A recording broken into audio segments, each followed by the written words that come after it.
Welcome to Sports Talk Line, where we talk sports 24/7, 365. And today we're going to be talking about the New York Giants versus Los Angeles Rams with Josh Griffith. While you're on YouTube, don't forget to click that subscribe button right there. Join the many people who are jumping on the Sports Talk Line bandwagon. All right, so Josh, we're going to be talking about the Rams versus Giants this week. Now, please, I know it might hurt a little bit, but could you give us a quick synopsis of the Rams game against the Buffalo Bills? Oh, wow. You're going to start it like that, eh? What? Not only did you butcher my last name with the Josh Griffith, but you're going to actually throw me under the bus right like that and start with the Bills. Okay. They're 32-35 loss to the Bills. I'm going to, a couple plays here and there, and we're looking at a different ball game, but I was pretty happy with the game considering, coming back from 28-3 down. In the second half there. But that's did you want to talk about the Giants last game if we're going to do that? I already talked about it. I have about 3 therapists who are making a fortune off me and the rest of Giants Nation. But I was just going to say the Los Angeles Rams, I also got to give them credit too, because they went up. The Buffalo Bills are one of the surprise teams in the NFL. A lot of people thought last year was just a hoax. But it turns out they seem to be for real. They're probably going to be the best team in the AFC East for the next few years to come. And even though the Rams fell down, they came back and they were one stop away from winning. But one of the things, I want to ask you, we see that, the Rams got a ground game now. And Josh, do you think Todd Gurley is addition by subtraction? Since they got rid of Gurley, all of a sudden they can use all these weapons and McVay is ready to go and just surprise teams and just keep the ground game going? Well, Tom, you kind of alluded to it, addition by subtraction. And obviously they haven't even really seen any of their rookie running back, Cam Akers. He's going to be out again for this week with an injury. But, Malcolm Brown and Darrell Henderson have just been ripping up, and especially Darrell Henderson. Looking at last week, they're averaging 170.3 rushing yards a game. They're averaging 449 yards per game. Oh, well, that's because I'm not talking to you. But sorry, my Google Home's acted up. Obviously, said something that it didn't like. But yeah, like I said, the rushing game's getting on the go right now. I definitely like that. And against the Giants defense, it's kind of setting up for a lot of hand the ball off kind of a game. Well, and I know you think on paper, and if you saw the final score of the 49ers versus Giants game, it wasn't pretty for the Giants. The sad part is the Giants did upgrade on defense. They have a decent linebacker core when being led by Blake Martinez, who was a free agent signing. Lorenzo Carter has started to develop as a linebacker. The secondary has not been as bad as people thought. James Bradbury is playing at a Pro Bowl level. The issue against the 49ers was time of possession. And the Giants defense the Giants offense could not stay on the field. The Giants defense was able to play a good 20-plus minutes of defense. They're able to win the line of scrimmage against the 49ers. The 49ers only rushed for around a little over 90 yards against the Giants defense. Some of it, the big chunks came on trick plays. So the 49ers couldn't line up against them and smash the ball down the Giants' throat. But the 49ers figured out a way to use a play-action pass and run those intermediate routes. And it really felt like the Giants got their back broken by the 49ers. So that's kind of something to see, if it comes in. But, you got to be a little bit scared by that then going up against McVay and the Rams offense with them being so prolific with the play-action passing in the first 3 weeks then. Yeah, looking at it without looking at the record, the Giants defense has improved from last year. They do have a little bit more of a pass rush. Dexter Lawrence is still developing. Leonard Williams is playing better. They have a good defensive front. They have a decent front seven. I'm not saying it's world beaters. It's definitely going to be interesting to see, though, with the play action pass. And a lot of the concern is on the Giants offense. Saquon Barkley got hurt. They're not able to, run the ball, and Daniel Jones is turning the ball over, But let's segue into Goff. Do you see Goff is stepping up to maybe a higher quarterback level, because Rams are 2-1. They're in a very tough division, but they got 2 key wins, almost had a third one. do you think Goff is finally arriving in the NFL? See, this is what I always hear. You always hear Goff's finally arriving, or Goff is. I mean, like what Goff took the Rams to a Super Bowl 2 years ago. I mean, are we forgetting that about on Goff's resume? I mean, so did Flacco. Yeah. Well, yes, you can name all those quarterbacks that, those like the handful of quarterbacks that, just had the defense and things like that and didn't have, a passing game. But if you look at Goff's numbers, I mean, he's the fifth all-time Rams quarterback to hit 1,500 yards. And he's done it in probably one of the fastest of any of the Rams quarterbacks. So yeah, I mean, I think he's kind of developing more as a pocket presence as opposed to where he was kind of trying to figure out in his first couple of years if he was going to be like that, like Josh Allen scrambly QB, or if he was going to be like a Tom Brady pocket quarterback. I think he's kind of figuring out with McVay that, like, okay, if I'm able to do these play action things, well, I'm going to get these easy bootlegs like every good quarterback. You even see Tom Brady gets them, when they ran the right plays. I don't know about Tampa Bay. I haven't watched really of the Tampa Bay yet, but you see that with good quarterbacks and good play calling where they can be a pocket quarterback but still get those little runs, and then they also kind of maintain their body. So I think that Jared Goff's kind of learning that kind of balance and where he could be the best, most effective quarterback. Okay, now, you mentioned Jared Goff. We already started talking about him. Who do you think is the most valuable weapon on offense besides Goff? Well, obviously, I mean, you got to look at Cooper Kupp, Robert Woods, the receiving core. Tyler Higbee obviously had a pretty big game last game, and then their rushing attack, Darrell Henderson. But I mean, you kind of alluded to it earlier, just with more of a balance without Todd Gurley. It's not the Gurley feeding the rock where he needs to get it 25 plus times a game. They can give it 15 times to Henderson. They can bring in Malcolm Brown for five plays, either if he's coming out of the backfield catching it or doing a run play or something like that. And they can kind of spread it around to all the receivers. And then I think too, this year kind of, again, Sean McVay has kind of found, he even said it in the press conference the other day that he was, maybe last year that it was kind of a long season after the Super Bowl. It was a short time off. He was maybe a little bit exhausted and he felt that his play calling kind of suffered for it. So I think this year we're kind of seeing more of his kind of genius back at it with a lot of the jet sweeps and stuff like that. That's doing pretty well for them. You do bring up a good point. And with Goff, McVay, the positive influence is coming on Goff as he is 63 for 90, 63 completions on 90 attempts at 70%. 5 touchdowns and only 2 picks and at a 109.6 rating. So you see Goff and McVay are finally getting that chemistry, that mojo going again. And speaking about getting mojo, don't forget to click that subscribe button on YouTube. Now we talked about the Rams offense. Let's switch over to the Rams defense as I saw that little grin pop up. Now it seems like every NFL fan loves Aaron Donald. He is the premier defensive tackle. He is someone who can impact the game. Just ask the Dallas Cowboys. How do you think defenses can plan, especially the New York Giants, plan to stop Aaron Donald? And if they're able to neutralize and or stop Aaron Donald, who will step up on the Rams defense to help him out and cause some mayhem?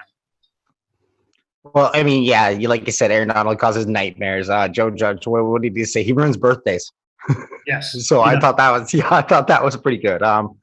And the Giants have some young offensive linemen that he's going to be going up against, and obviously you're going to see the double team, the triple team on some plays. But I think that somebody who's going to kind of step up in big in this game is Ebukam. And then also too, you've seen their young rookie in the last couple weeks. Last week, he just ripped it up. I can't believe I didn't write down his name. I can't remember it, but he ripped it up and was like 14 tackles or something like that last week against the Bills. But yeah, I mean, it's Aaron Donald. It's how do you game plan for Aaron Donald? And I mean, with 3 sacks this year, 8 QB hits or knockdowns, and you gotta they're just going to be trying to do it by committee, and it's going to be tough for the Giants, I think, because, you said already, they don't have Saquon Barkley. I mean, Daniel Jones is their leading rusher right now. Their offense is stumbling, and you've said it, their time of possession is 24 minutes a game on average, and that's as good as your defense is going to be for you. If your offense can't do anything for you, then it's going to kind of make it easy. And if Aaron Donald can start causing nightmares, then it could be a long day for the New York Giants. Yeah, it could be a long day, as Donald has one forced fumble and one fumble recovery. Yeah. Now, let me answer this question. We're still talking about defense. Jalen Ramsey came over in a trade for the Rams. And the Rams, they kind of went all in. They gave up a lot of draft picks. They made it to the Super Bowl. They weren't able to finish the job, though. Looking at where we are right now in 2020, do you think trading all those draft picks were worth it for how the Rams stand right now? Oh, absolutely. Yeah. I don't even just Jalen Ramsey. I mean, I don't think he's shown his prowess, but I mean, you see it with top cover corners. They don't have the best stats because they don't get thrown to. They don't throw to the receivers that they're covering. Kind of an interesting matchup this week, just kind of with the issues off the field with who Jalen Ramsey will be covering. I 100% agree with it. And then if you look at all the other pieces they have kind of on offense and defense, and they've kind of, I thought it was a good move to sell the farm on that one. Yeah, I think with Jalen Ramsey, I see him being covering in man coverage, Darius Slayton, because Sterling Shepard looks like he's hurt again. Golden Tate, really don't know, but Slayton is Daniel Jones' security blanket. People criticize Dave Gettleman, but Gettleman was able to pick up Slayton in the 5th round of the 2019 NFL draft. And he had a solid rookie year. He has 2 touchdowns already this year, and he's the deep threat. The New York Giants cannot, they've struggled in the red zone. Most of their offensive touchdowns are on plays beyond 30 yards. So that is something to keep an eye on. Now, Josh, as we wrap up the show, do you got anything else to say to the people following us? Well, I want to touch on the Giants defense just really quickly because I'm kind of excited to watch the Giants defense this week. Okay. And I'll tell you why. Because when there's a giant fire sale of all your guys' outside linebackers and edge rushers, there's a couple that I wouldn't mind picking off for the Rams come trade deadline. So. Okay, who would be one you would want? Because it would cost 3 first-round picks, but continue. Oh, it's not. We both know it's not going to cost 3 first-round picks. But no, there's that one that you mentioned right at the beginning. Then we were talking about the defense, and you were talking about some of their nice outside line. I'm trying to find the tweet that I was looking for. That was like Lorenzo Carter.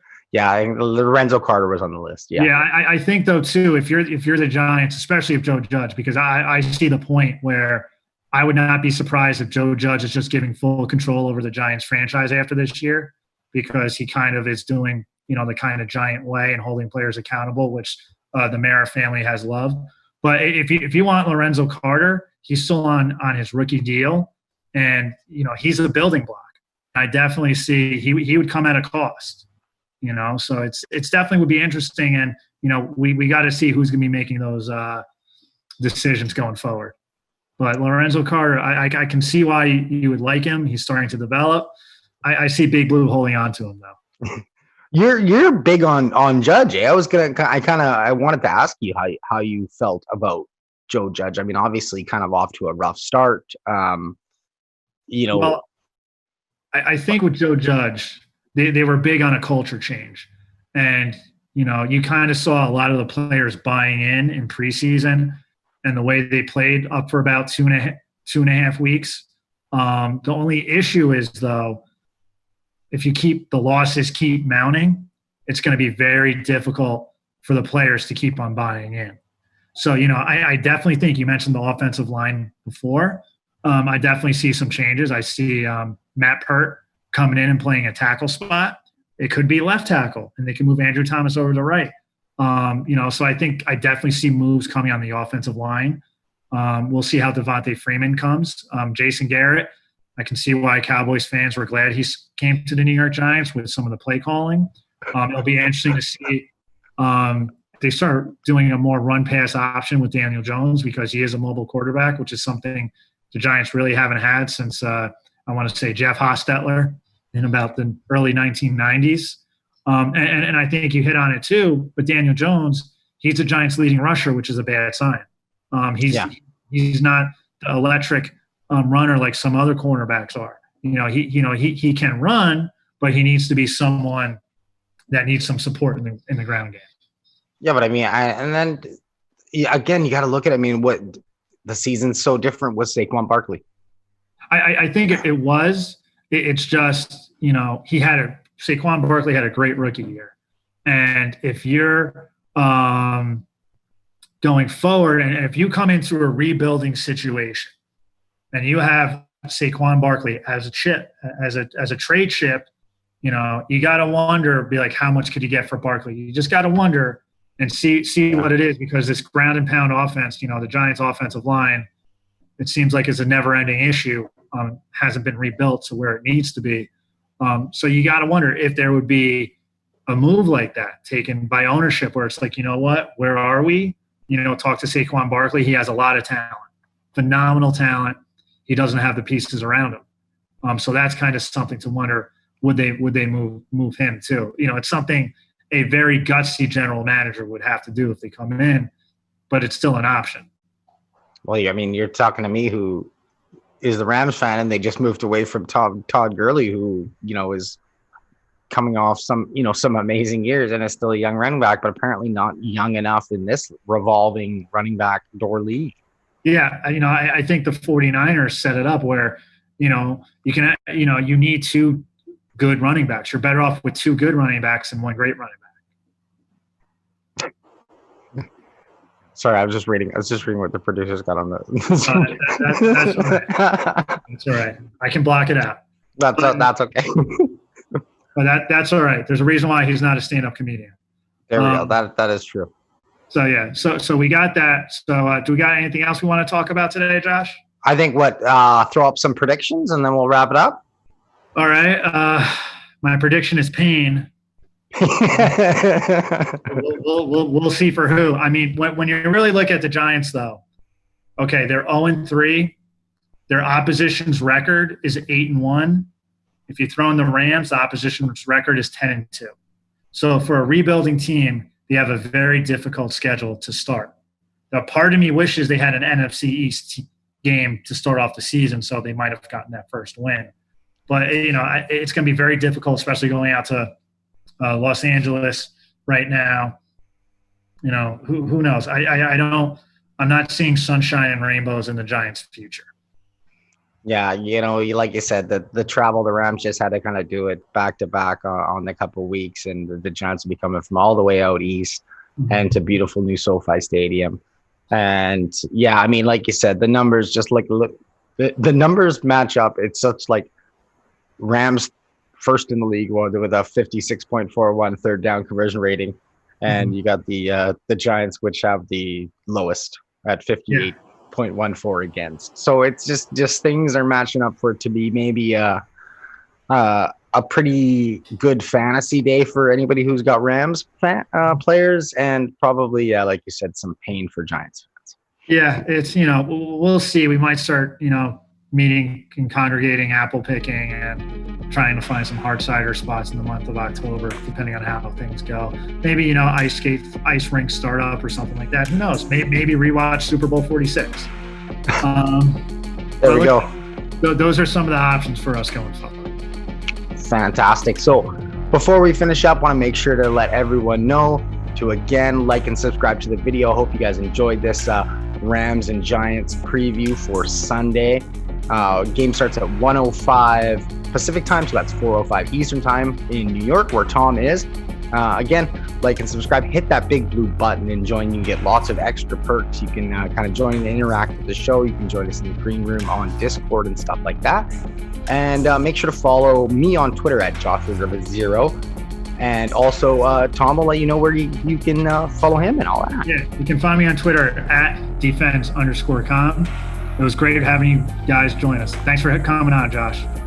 Thank you very much. So for the Sports Talk Line Network, and where we talk sports 24/7, 365. This has been the Rams Giants preview. So thanks for joining us.